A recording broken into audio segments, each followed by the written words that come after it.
The amendment that the Lords have passed that would require the House of Commons to give prior approval for a dissolution of Parliament will be done by simple majority rather than the two-thirds majority required under the Fixed Term Parliament Act. So on the face of it, that would certainly be an improvement to the existing position, but it is still something of a halfway house that causes confusion, because in the event that the government loses its ability to command a majority in the House of Commons, it does not automatically follow that the House would automatically vote to approve an election.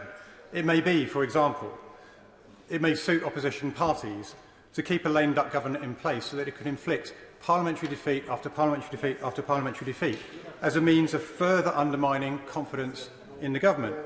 But in whose interests was this be? Certainly not in the interests of the country. And as honourable members have said in this debate, we very much saw that in the zombie Parliament of 2017-19, when Parliament initially refused to allow an election to take place. The country became ungovernable and contempt for Parliament rose dramatically. And I speak as somebody who was outside Parliament at that time and shared in that contempt, Madam Deputy Speaker. Now, I would submit that that is not in anyone's best interest, and we recently heard some confused interventions during this debate on this matter coming from the other place. For example, a Liberal Democrat peer asked, and I'm quoting, "Why should a Prime Minister who cannot get a majority of the House of Commons for an election be entitled to a dissolution?" Now, I'm still not sure if that was a rhetorical question or whether the noble lord in question was trying to figure it out for himself. But either way, it's non sequitur reasoning, because in the example he gave, a government would not seek to dissolve Parliament unless it found it impossible to gain simple majorities in the first place.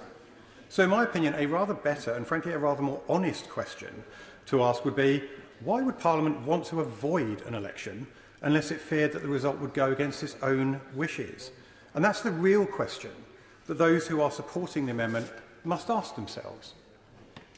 Some of the concern in certain quarters is that the electorate is going to seek a new mandate that would allow an opportunistic government to call an election at a convenient time to increase its majority. And it is true that the power to call an election does give an advantage to the sitting government. But this ability is a double-edged sword, Madam Deputy Speaker, and can seriously backfire against a Prime Minister seeking to exploit a perceived opportunity. Post-war history is replete with examples of an incumbent government misreading the political situation and calling an election that fails to deliver the result that they wish for. Harold Wilson's Labour government in 1970 and Ted Heath's Conservative government in February 1974 are obvious examples of this. Similarly, the failure to call an election can damage an incumbent government. And the obvious recent example would be when Gordon Brown in 2007 publicly flirted with the idea of calling an election, only to back off at the last moment and cause irreparable damage to his public image as a result. The point is, Madam Deputy Speaker, that the power to call an election or not does not automatically confer an insuperable advantage on the incumbent government.